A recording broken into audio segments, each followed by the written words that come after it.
Now we go to the trailer. And we're here.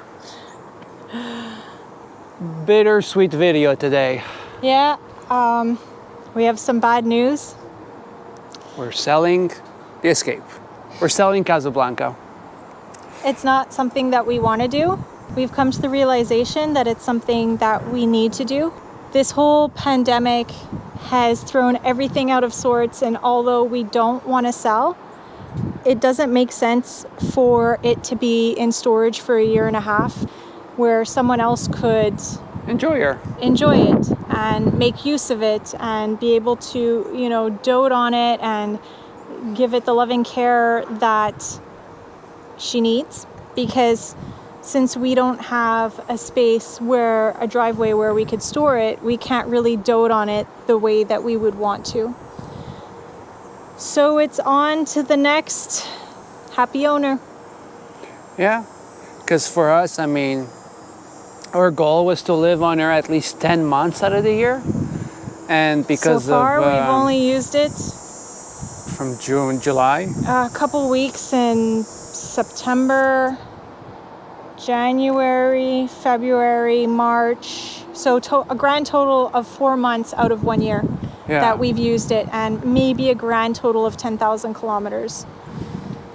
So it's time. Yeah, it's time. We definitely, we don't know what's next. So of course, if you guys want to find out what's next, you're gonna have to subscribe. If you want to bid on it, because it's for sale, just hit us up.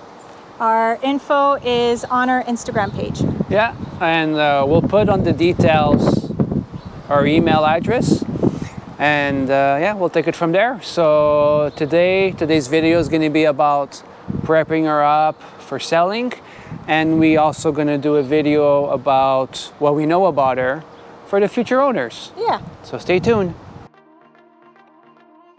Hey guys, this is Dory, and I'm Mena.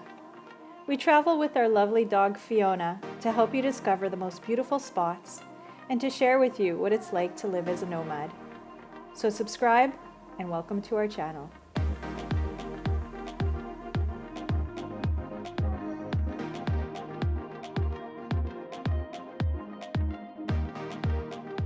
So, since it's been raining the past few days, we want to open up the awning and let it dry out.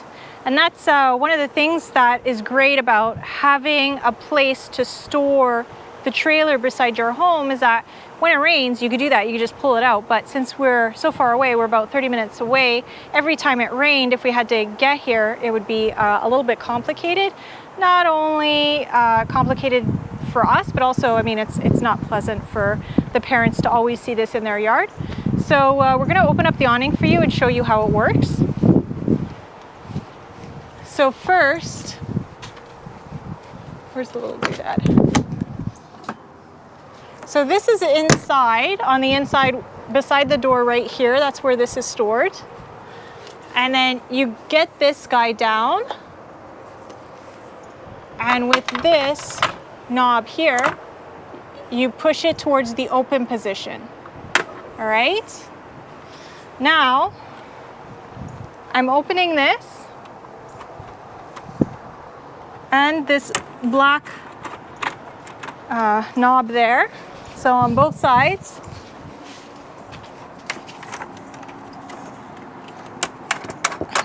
And then we're gonna pull it out. So you just pull this. Yeah, that got really wet.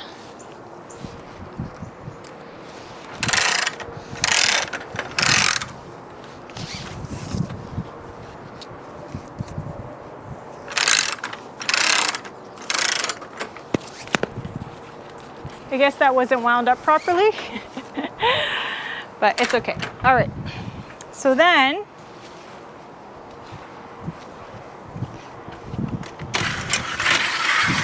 this goes up to the top on both sides.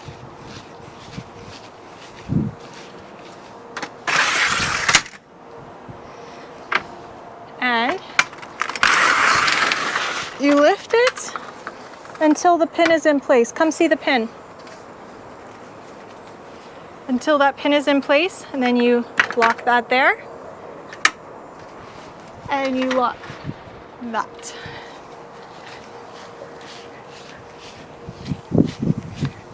Same thing on the other side.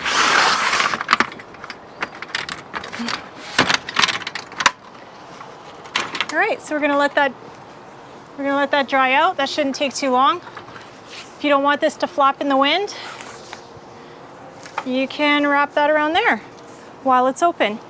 We recommend in high winds to never have this open so that it doesn't tear. And we had a little bit of mold buildup because we weren't able to get here to open it up every time. But there's a product that you can use to get rid of that.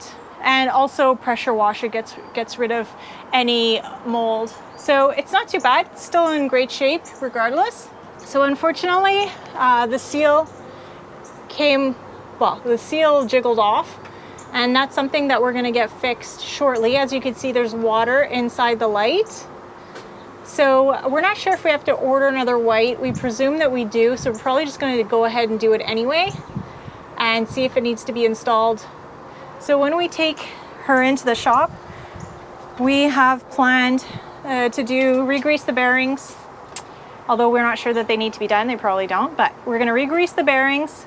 We're going to rotate the tires, and we're gonna get an estimate on the cost of resealing around all of these things around the trailer. Now, someone once told me that it never has to be done, which I doubted at the time, and now I know why I doubted it, because clearly, I mean, when you're traveling a lot in an RV, it makes sense. Things are gonna jiggle, and you're gonna need to redo some of the caulking to make sure that the seals are good. So the tires are in pretty good shape. It looks like there's a little bit of uneven wear on this side, which could be uneven weight distribution in the trailer, but we haven't done a tire rotation yet, so that needs to be done. Otherwise, the tires are in pretty good shape, and this helps to tell us that it's the right tire pressure, so those are still good. Anything else on the outside? So this is the shower. We didn't use it too much. Really, not really. So that's still in great shape. These are the regular outlets, and then this is the 12-volt outlet. So this is a little storage area. So it has the hose for the shower. It has the manual crank for the front jacks, which is here. We've never had to use it. And this is the crank for the rear jacks, which we use every time we park her. And what else do we have back here? We have that, which we haven't really needed to use that much because we already have kind of a donut on our sewer hose. And you know, this is a good idea to have this. If you're stuck on the side of the highway, it's a good idea to have this. Put it on so that you're visible, right, to traffic. You never want to be stuck on the side of the road and become like a target. And we had this axe, which we never ended up using because we don't really do campfires that often. So we're going to take that as well.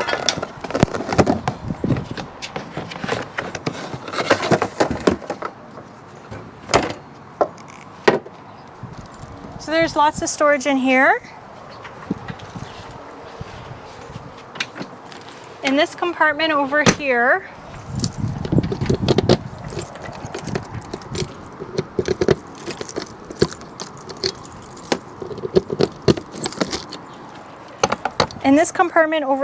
we keep our electrical cords, and I just found the kayak paddle. We were looking for those.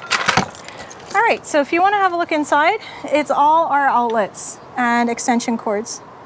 And there's still tons of space. We haven't filled up that space. There's so much storage space in this trailer that we haven't needed to fill that up, so.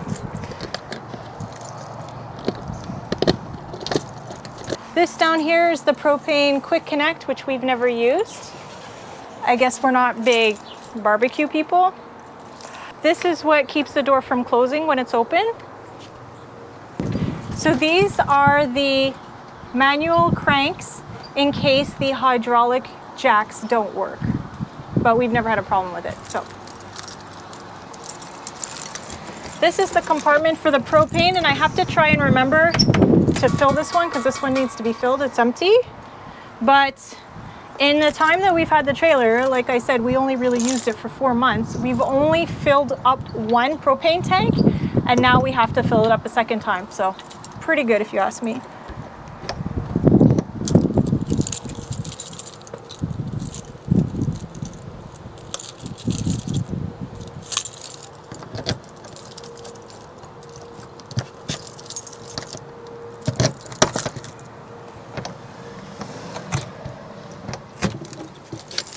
So we have a ton of junk in here. We have some useful stuff. We have the fuses. We have the mosquito netting that goes around the awning. We never ended up using it because we didn't feel like we needed it, but we do have it, and it comes with the trailer, of course. We have one leaf spring shock. That's a leaf spring shock, yeah? Yeah. Okay, so the original owners had purchased this for their trip down to Baja. They never ended up needing it. It comes with the trailer. So as you can see, we didn't even manage to fill this up, although we had it half full with various, things like snorkel gear and stuff like that. We still had space because, again, this trailer has a ton of storage. All right. So next, I guess we should go over here. So this is a good investment. It's to get a lock for your trailer. And I believe this was installed by the manufacturer, but I'm not 100% sure, but that's really great when you're backing up to know if the trailer is level. We have another level on each side. The level right here, that helps you when you're using the hydraulic jacks. There's your cable connection right here. And this is the Quebec certificate of conformity. She was built in Canada, since Canada. Oh, okay. True.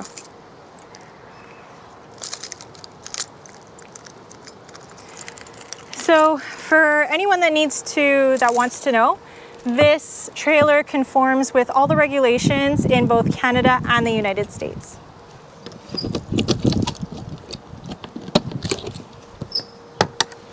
All right, so in here we don't really store anything except for gloves for the sewer, and those are the caps, the original caps for the tires.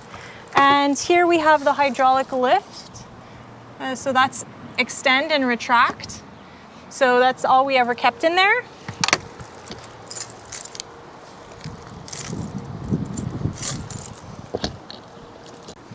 As you can see, there's the insulation around all of the tanks. So that's what makes this a 3-season camper. And this is our sewer connection, black tank valve and gray tank valve. And a black valve, for the black tank, we only ever had liquid waste in there during the time that we had the trailer. And of course, the gray water is your shower water, your dishwater, water from brushing your teeth and washing your hands and stuff like that. So this is awesome. This is a way to prevent burn marks on the trailer, and that was installed by the previous owner, which is also installed over here. Quite ingenious if you ask me. This is the rear of the fridge. This is the water, so this is for the freshwater tank, freshwater holding tank. And this is for your city water connection if you're at a campground that has city water connection. And this is our hot water. So yeah, she's been turned off for a while. Just wanted to make sure it was off. But yeah, I mean, it's pretty straightforward. So let me show you in case those of you who've never seen this. So right there's an on-off switch. So when you're hooked up to electric, you can have your hot water on electric. So when it's off and you switch it on inside, that means you're using your propane to heat up your hot water. Now for us, we consider that a bit of a waste especially since we were mostly camping in warm weather. So we would either only use the electric water heater, or we would simply use cold water because we were mostly camping in regions that were warm. You know, we're snowbirds. Another ingenious addition from the previous owners is they installed this plug, and this is simply for your little electric space heater so that it doesn't short out anything inside, because we learned that the hard way. I know that they explained that to us at the beginning when we first bought it, but we totally forgot about it, and we ended up shorting it out by using a bunch of things on the same circuit. And this is so that you don't have to worry about that. So you're going to be connected to your shore power. And what's good about this one is that it screws in, right? Because it's hooked up to a surge protector. So there's a surge protector built into this trailer. And for obvious reasons it's good, but there's a secondary reason why it's good. So with most of your shore power connections, there's a hole for little bugs to get in. So this eliminates the possibility of bugs or mice getting into your trailer, because there's no way that that can happen. It just screws in. This is your sewer hose storage pipe, and that tucks easily away, and we use a carabiner to keep that closed, and we inherited from the previous owners. Down here, you're gonna see this is where you can empty out your freshwater holding tank.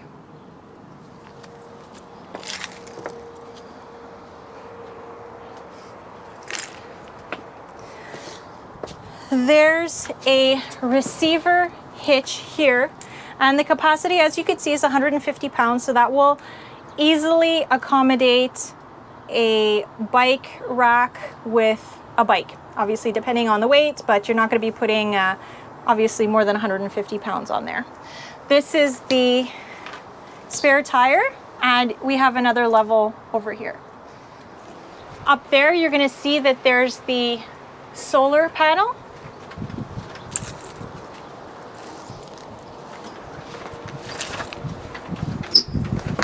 Guess it's time to go inside.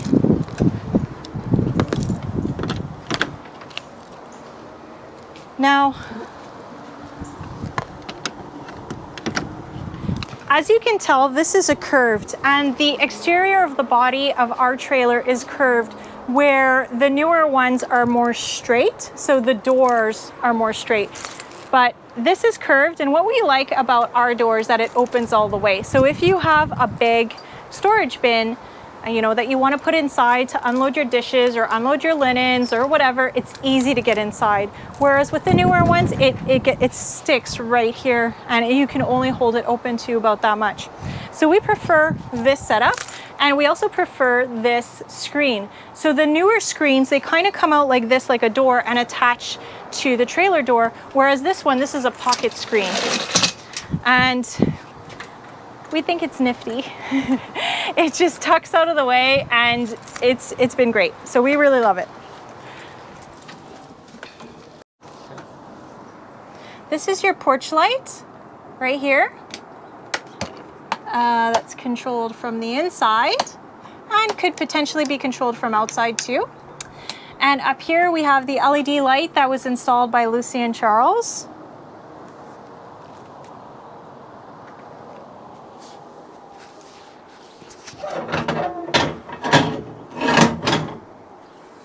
All right, come on in. All right, so let's start with the bathroom. So the bathroom has the Oxygenics shower head, and that kind of concentrates the water into, it's kind of like a pressure washer. It puts the water under pressure, so you get a nice, well, you get nice water pressure when you're taking a shower. So that's awesome, an awesome addition that the previous owners made. Also, this is a toothpaste dispenser and a toothbrush holder. Also, you can have your bar of soap here. We put our dental floss there. So we have our shower caddy that we will bring with us to the shower, because we didn't use this bathroom very often for showers. We would usually use bathhouses at campgrounds. And the toilet we only used for liquid waste, but we still have the toilet cleaner there. And we have some hooks up there. The fan is there, and the shower curtain comes across here to protect this from when you're showering, and that's essential. Also, there's a little squeegee there. Yeah, pretty straightforward. This, the previous owners added, and this was to keep your feet dry after a shower if you needed to use the bathroom. We love that. And of course, the toilet paper protector for when you're taking a shower. Yeah, and then you have hot and cold here. The only thing missing here. The plug. Oh, and this plug, so it's important to keep that closed when you're traveling, and also if you think you're about to fill up your gray tank, otherwise you're gonna have a wet mess in here. So always keep that closed unless you're taking a shower, you need it open. Hi. Mirror. All right.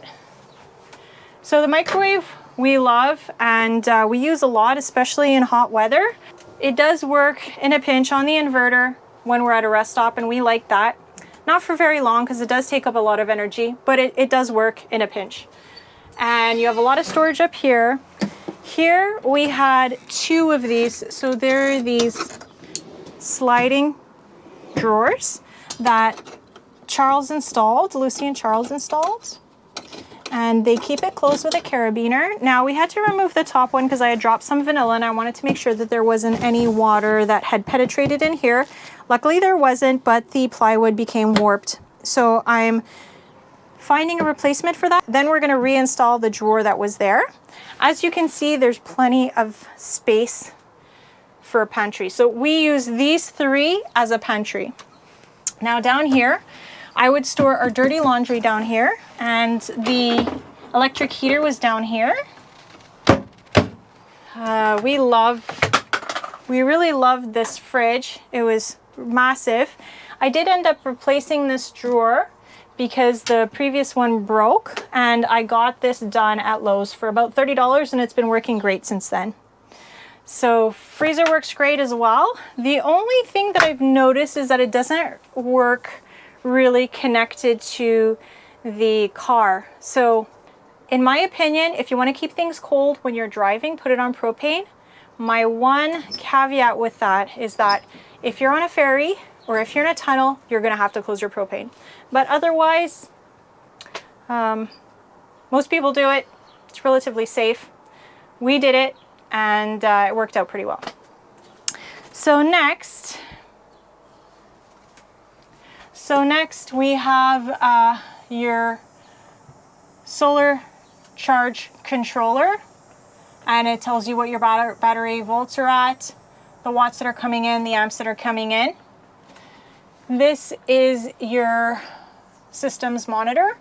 So our fresh tank is accurate, holding tank is not accurate, and the gray tank is not accurate, but the battery level is accurate. If you want to turn on your water pump, that's here. If you want to turn on your propane water heater, that's here. Okay. This is connected to the surge protector. So what those codes are, you'll be able to identify if there are any issues at the campground where you're plugged in. All right. So for the dining room, we really enjoyed this dining room because it has this hydraulic system. I believe Lucy and Charles installed it, but it may have been installed at the manufacturer. I'm not 100% sure, but it just makes dropping and raising the table so much easier. And another thing that we really enjoy about this U-shaped dinette is we would end up dropping the table, putting a bunch of cushions there, and watching the TV. So that was kind of like our little living room in the evenings. So the TV is up there. We replaced it with a modern, I believe it's a 24-inch smart TV. And it's probably lighter than the TV we had before. And the TV we had before was pretty poor quality. So this is not technically an RV TV, but a lot of people have replaced their TVs with a standard TV. And especially when it's, you know, better technology, it's a smart TV, it definitely is worthwhile. So we picked that up when we were down in Florida.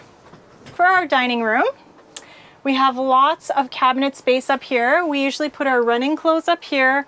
We put our bags and, you know, winter clothes, like cold weather clothes up here. And we have some dishes up here, as well as up here above the kitchen. So we also, what's fun here is you have these little captain's lights. There's so many lights in this trailer, it's bonkers. I just love how bright it always feels in here. So if you want to count how many lights are in this dining room, you have 1, 2, 3, 4, 5, 6, 7 lights. So even when you're in here at night, you don't feel like you're in a cave. You don't really feel like you're necessarily camping. You feel good. It's nice and bright. And you know, you want to be outside in nature. You want to get some nice natural light most of the time, but also you don't want to feel like you're in a cave or you're straining your eyes, you know, after dark. So our kitchen. Oh, another thing is Lucy and Charles installed these amazing hooks, and those are handy to put, I don't know, coats, hats, things like that. There's also a 12-volt plug and 2 USB plugs right here. Down here we have the separate plug for the electric heater. That's what we were talking about. And Lucy and Charles have done an amazing job of labeling each circuit. So whatever plug or whatever device is on a certain circuit, they've labeled it to make it easier. So down here is the fuse box. Down here is the propane detector. And this is to switch it on and off, because we all know that these things are finicky. So when it's going crazy and you can't figure out why, and you've cleaned it and you've vacuumed and everything like that, then you can turn it off so you can have a good night's sleep. Or not, it's up to you. This is our inverter. We have some more plugs down there.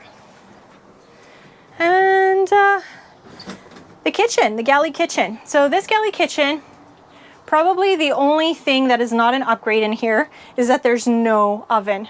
Now, one could argue that they don't need an oven, they would prefer storage space, and let me tell you, there is a ton of that. So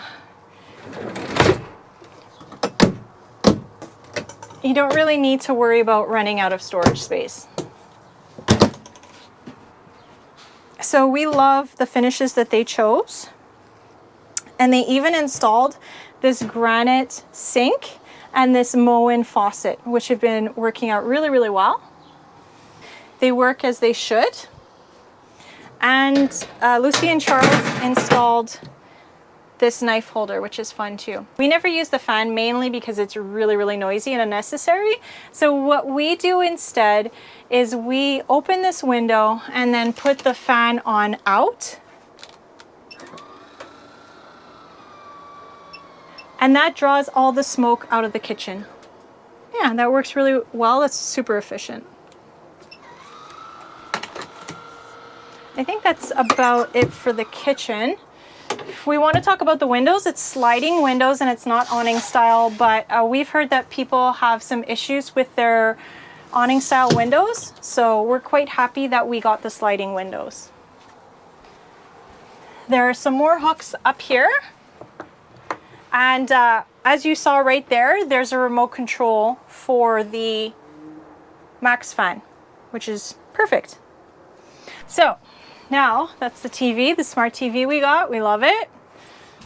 And here we store linens up here and the user manual. And a little drawer with batteries, remote controls, and that's the key for the wheel lock. And you have a little light here, a little marker board, dry erase marker board, and the remote for the LED strip. Yeah. So it's a good catch-all. The shelf here is a good catch-all. As you can see, we put our stuff. We have a 12-volt plug here and 2 USB plugs and 2 more plugs there. We have the fire extinguisher down there, a cute little Escape Trailer Industries mat here. Oh, what I didn't mention over there is that you have the counter extension. So we have one here, We have one here and we have one here. So here, when we were doing our work, we would put our drinks here. So that was super handy. And this counter extension proved very useful as well when I was preparing a meal. So up here, we have the Wii Boost, which I think that's it for the Wii Boost. There might be something wrong with the box. It was working intermittently when we were in Florida, and now it just hasn't been working. It wasn't essential for us. We didn't really even use it that much, to be honest. So for us, it wasn't a big loss when it went. So we have some plugs over here and back there. There's a little cubby over there. Plus here, this is where we would keep our clothes. And these are little IKEA compartments. And as you could see on the side of the bed, there's tons of space if you want to put some books for reading, if you want to put, you know, your pajamas to change into in the morning. So that's on both sides. And even on this side, not only do you have the plugs, but you have the 12-volt plug and the USB plugs. And Dorian still has some clothes in here he needs to take out. Oh no. So this is for the antenna. You turn it on and off. You can move it around. And this is the connection for the antenna. So you plug that into the TV. And to be honest, in Florida, we got quite a few channels, even when we didn't have a cable connection from the campground. There's also some lights. As you can see, there's the captain's lights over there on top of the overhead light. And of course, there's the super cool moon roof, which is nice to bring light into this compartment, you know, during the day. Just remember to close it, honestly, when you're not here, because if it rains, then you're going to be crying. And those we've never had an issue with. They close really, really well, and much better than the little push button compartments that we've seen in the past. We shall not name any names. And that's it. That's the bed. So it's a foam bed. Our addition to this bed was this hyper vent, just to make sure that there wasn't any accumulation of moisture down here. And every once in a while we would store Dorian's coats that we weren't using, so we'll get rid of that now. And when we were driving, we would always store the microwave plate under there. That was as per Lucy and Charles's suggestion, and it works great. So I'm sure we're going to think of a bunch of things. And this is the wardrobe. So they opted to have shelves, and then they installed these rolling drawers, and they used the bungees. So we would keep our slippers and shoes down there, and here we would generally keep our camera equipment and electronics down here, and there's a ton of space. We did manage to fill up this storage space always. We had the Dyson in there too. To be honest, we would always fill up the storage inside the trailer, but the compartments outside were never full. So we could have filled them up, but you know, it's better to travel light. As it is, I think that we may have had too much inside here, maybe too much clothes, that's for sure. Not too much food, because we always went through the food. It was really the clothing that we just always packed too much clothing. But this is it. I mean, I don't think I'm forgetting anything. This deionized water is to get into the battery. Down here we have the winterizing T-valve. Now let me tell you, that is a godsend. So what we would do is we would put this in the opposite position, upright. This one down here in the opposite position, upright. And then we would turn on this valve, so in the opposite position to what it's in right now. And this would suck up all the antifreeze and have it flow through all the pipes. So keep in mind, you have to remove the anode first and empty out all the water that's in the hot water heater before you attempt this. When you're sucking up all the antifreeze, you have to have all your taps open, okay? So now we're getting into the guts. And this is some circuit breakers. So we ended up shorting out, I don't know if it was circuit 1 or circuit 2. So these were tripped. We didn't know where to find them. So now guys, you know where they are. They're right here. This is the surge protector. This is the water pump down there. All right, so this is the fuse box from the other side. That's our inverter. Yeah, that's the inverter. And this is our battery box. So we're gonna take you along now while we take a peek inside because we need to check the water levels. My lovely husband is gonna demonstrate how to check the water levels. So before you guys saying this is not properly ventilated, it is. If you see here in the back, you have the ventilation, the exhaust that goes right outside.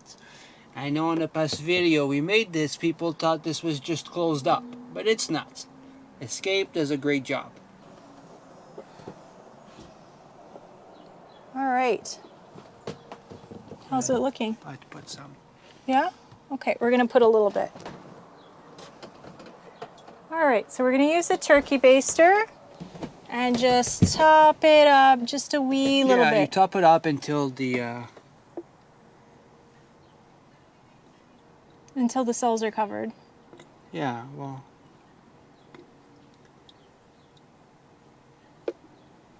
Okay, next. If you put it in the middle, it doesn't affect the sides. No.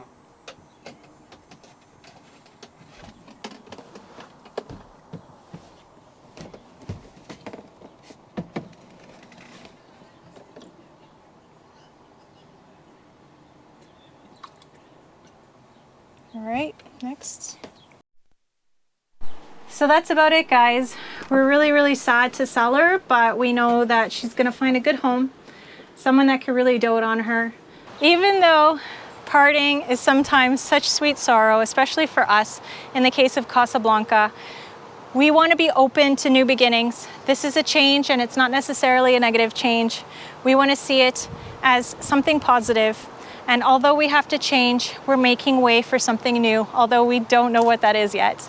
So in memory of our amazing trip, our last trip with Casablanca in Gaspésie, this drink's for you. This is our Pit Caribou Gaspésian beer that we picked up in Gaspésie.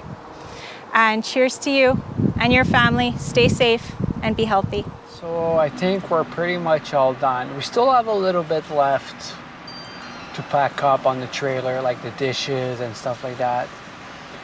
But as you see, the car's pretty full and the bed is pretty full.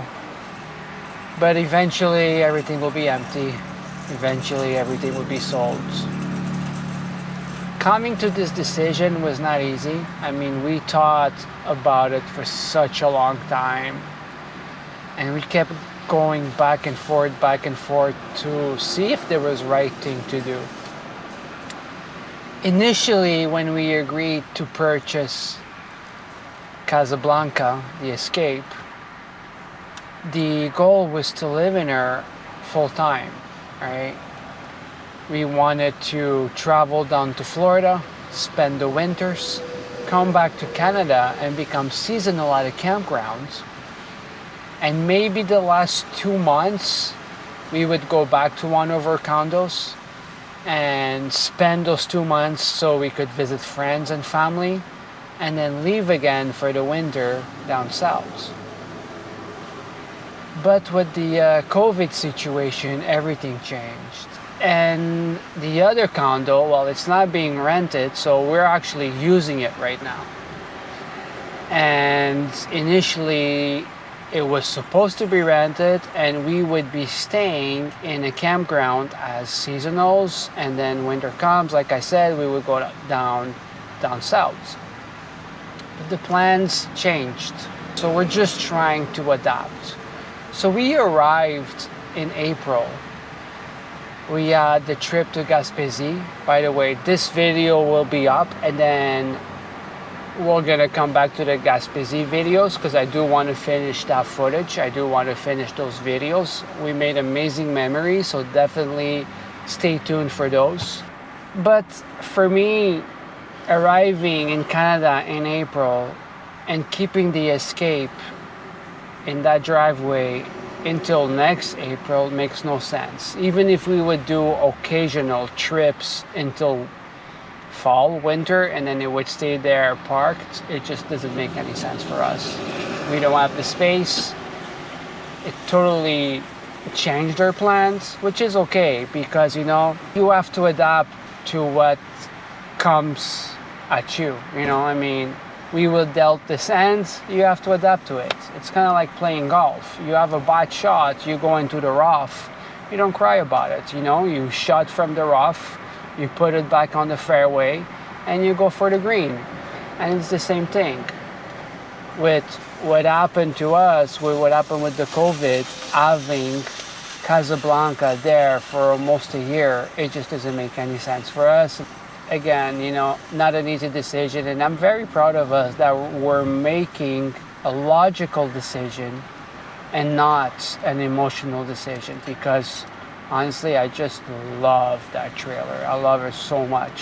What's the future? I have no idea yet. You know, since the COVID happened, it's been so hard to make any plans.